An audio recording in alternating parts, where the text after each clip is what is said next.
लोकसभेच्या निवडणुकीच्या प्रचार सभेसाठी शिवाजी पार्क मैदान मिळावे यासाठी आम्ही अर्ज केलेला आहे। 17 मे साठी आम्ही अर्ज केलेला आहे। याच तारखेसाठी शिवसेना ठाकरे पक्षाने देखील अर्ज केलेला आहे।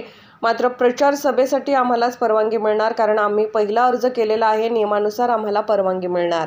शिवाजी पार्क मैदान हे एक ऐतिहासिक मैदान आहे आणि त्याला एक विशेष महत्त्व आहे। त्यामुळे सर्व पक्षांनी तिकडे सभा आपली व्हावी अशी इच्छा करणं हे स्वाभाविक आहे। त्याप्रमाणे अनेक पक्षांनी त्यासाठी अर्ज केलेला आहे। विशेषतः 17 मे रोजी मनसेने म्हणजे मी माझ्या वतीने पक्षाच्या वतीने अर्ज केलेला आहे। त्याचबरोबर शिवसेनेने देखील अर्ज केलेला आहे 17 मेसाठी। परंतु महानगरपालिकेच्या नियमानुसार ज्यांनी प्रथम अर्ज केलाय त्याला प्राधान्य दिलं जातं आणि प्रथम अर्ज आम्ही महाराष्ट्र नवनिर्माण सेनेने केलाय, त्यामुळे ते मैदान आम्हालाच मिळणार। कारण 2009 साली देखील असा प्रसंग उद्भवला होता। 2009 साली देखील महाराष्ट्र नवनिर्माण सेनेने आणि शिवसेनेने दोघांनी अर्ज केला होता एकाच दिवशी एकाच तारखेसाठी, आणि त्यावेळेला महाराष्ट्र नवनिर्माण सेनेने प्रथम अर्ज केला होता। त्यामुळे महाराष्ट्र नवनिर्माण सेनेला मैदान मिळालं होतं।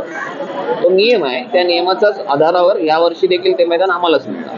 मुलीचा काय संबंध असतो, काय मुळात ते 39 दिवस जे आहेत त्या 39 दिवसामध्ये महानगरपालिकेच्या अखत्यारीत परवानग्या दिल्या जातात आणि उर्वरित जे 6 दिवस आहेत 45 दिवसातले, त्या 6 दिवसांमध्ये युडीला अधिकार असतो।